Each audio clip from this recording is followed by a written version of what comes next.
Yeah. So what we're now going to look at is how we can deal with expressions that have radicals in them. We're only looking at the square root radicals in this topic because we only need square roots. Okay, suppose we have an expression and it's got the radical symbol, where it's this symbol here when I say radical. We can do a number of different operations. Basically, the way we work with this is how we do just regular algebra. Whenever we see a radical symbol, we can treat it like it's a variable like x, y, a, b, c, alpha, gamma, whatever you want. Doesn't matter. Where the only difference being in that, we can actually simplify the values inside the bracket as well, or inside the radical. Now we've got three rules that we really need to consider. First one we've already seen.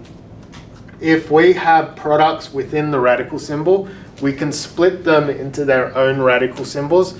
If they happen to be products that are one of the square numbers, we can get rid of the radical symbol altogether by simply square rooting it. Rule number 2, this is the rule of addition and subtraction.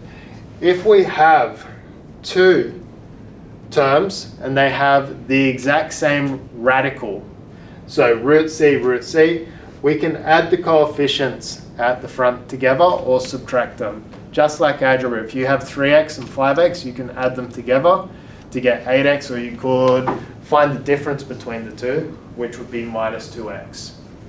And then finally, if you have a radical symbol that's over an entire fraction, you can split the radical symbol to both what's upstairs in the numerator and downstairs in the denominator. So you can split the radical symbol into two smaller radical symbols. One goes upstairs, one part is downstairs.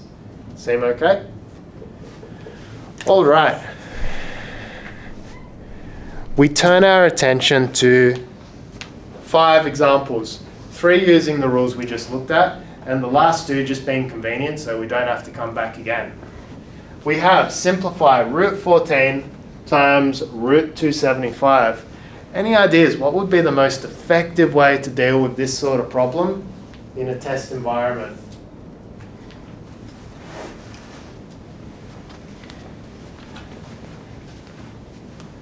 You'd probably just use your calculator.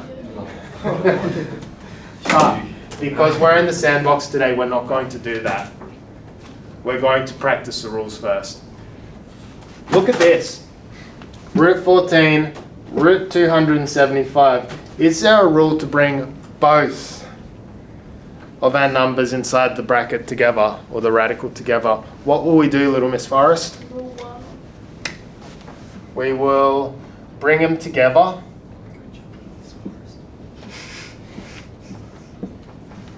And simply multiply them.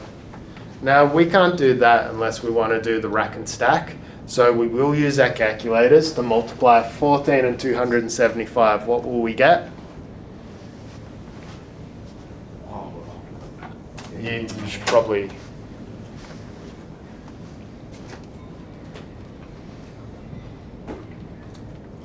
$3,850. Now, next question is, can we break this up into the product of square factors? Oh, wow, I was really excited there.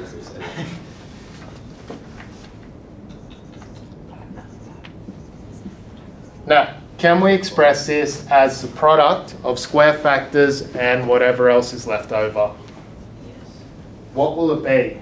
First square factor, guys. 25. So we'll say 5 squared times, what else? Work down your list.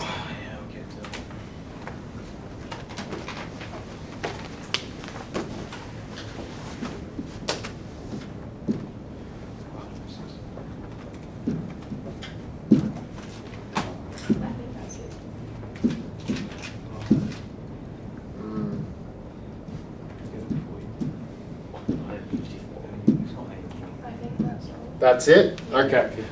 So it's 154. So what will our final answer be? 5. Bilbo goes on a journey outside the Shire. No.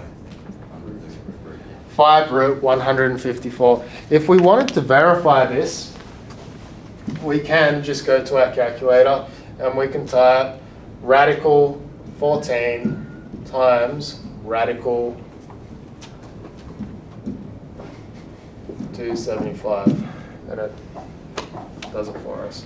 But remember, we're not here just to learn about the calculator. We need to know the rules because we're going to get questions like this that will have algebra in it, and we simply need to know how to apply these. Is that okay? Okay, the next one. Root 282 plus root 72. Do we have like radicals here? Not yet. So what do we need to do inside of our radicals?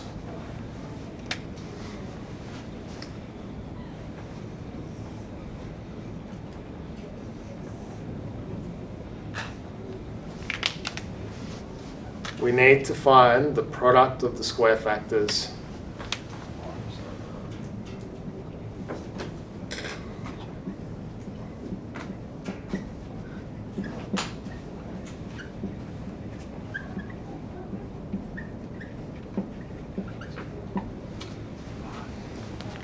You won't find them by looking at it.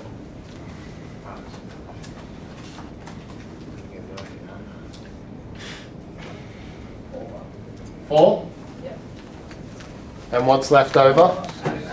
Actually, not. Not 4?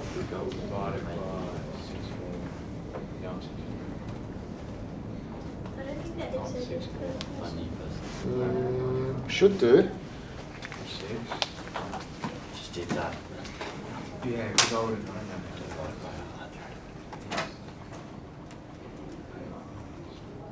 Oh.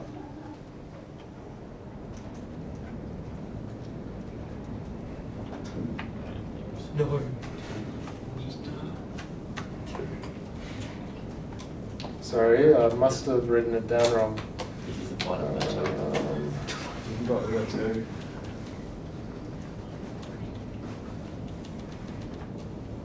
On the questions, there's one that's 288 plus Yeah. 2. We're going to go. Yeah. Oh, this one. Yeah, okay. Because then 4 works. Really that. No, I wouldn't. Sorry, we'll turn it into 162. Sorry about that. Okay, what will our factors be here? 9. 9. So that's 3 squared times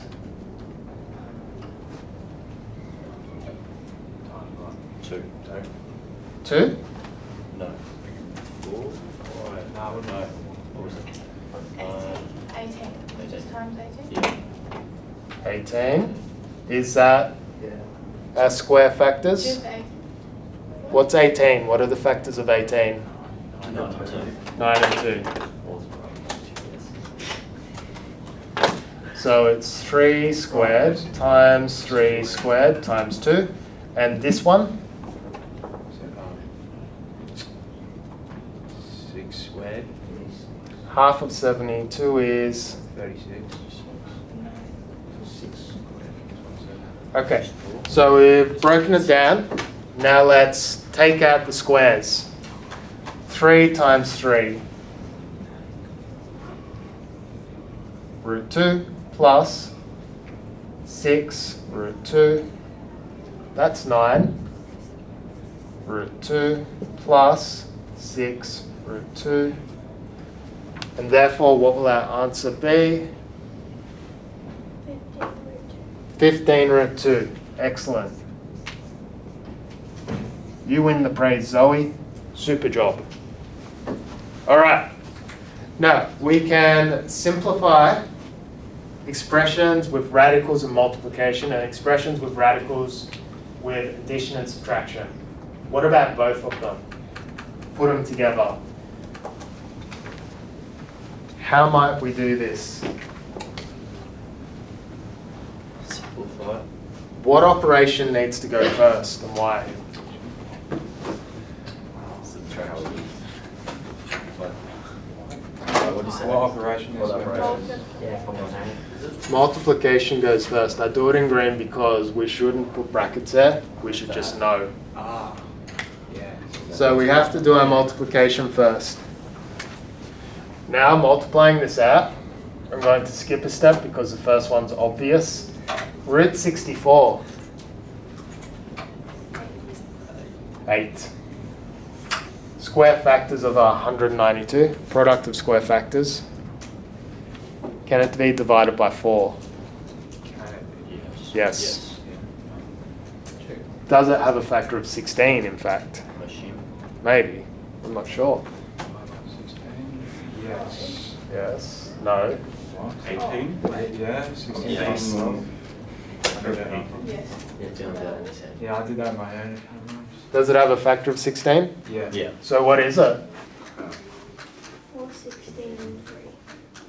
4 times 16 times 3. I should go home and spend that.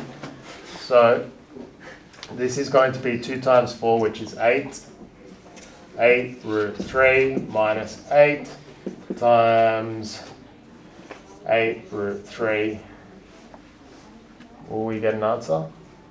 64 take 8 is 50, 52. 58. Is that correct? 64 take 8. 50. 8 takes 64. I just did it backwards because Ah, I didn't want to have to flip into the negatives. So we should get It would be 56, I think. Yeah. 56. yeah. Last time I trust you, Mr. Jaff. Sorry. Didn't say anything. You said 52. You, Oh, you dear. got it wrong. It's okay. Everyone makes mistakes. Is that so, Harry? Yep, I made one. Yep, mistakes are good for us. They show us how not to do things. Pretty sure I said 56. Yeah, there we go. I don't know. So of course, you would always do these just on your calculator, but our learning today is knowing when to use these rules. So we're going to do things a little bit inefficiently so that when we can't do it with the calculator, we know what to do. Now, final thing, rationalize the denominator. What is a rational number? It ends. A fraction. What's no fraction? Integer on the top of the Don't. bottom. Yeah, right. Bingo. Any number that can be written as a fraction where the numerator and denominator are integer values. Rationalize the denominator. The denominator is here. Is root 2 a rational number? How can we change this such that the denominator will be a rational number? What do we need to get rid of? The root sign. The root or the radical. To get rid of a radical, all you need to do is you say multiply downstairs by whatever this is. We're mirroring. Now we can't just do that. If we're going to multiply downstairs by whatever downstairs was, we have to do the same to upstairs. Otherwise, we change the value. We're changing appearance, not value here. Root 2 times root 2 is? Just 2. 1 times root 2 is? Root 2. If you observe in the calculator, 1 over the square root of 2 is root 2 on 2. The calculator knows what we like. Next one. If we have 2 over root 5 and we want to write this as a rational denominator, what must we do, Levi? Times it by root 5 again. Times it by root 5. Just downstairs? Both. Both. Technically, all we're doing is we're multiplying this by 1 because root 5 over root 5 is just 1. So it will become 5 over 2 root 5. Are there any questions, guys? Our challenge with these is being able to pick out, or basically our mental arithmetic, but remember, when you get to stage 2, the challenges of mental arithmetic, it's knowing all the rules. Math gets easier as you get through it. It's more just knowing the rules. Seem all right? Any questions? Okay, so today's lesson is mostly just donkey work now. Donkey work, because it's just work. You either have to build a strong connection with this math. So you either got to fall in love with it, or you just got to do it until you can't remember it. You get on.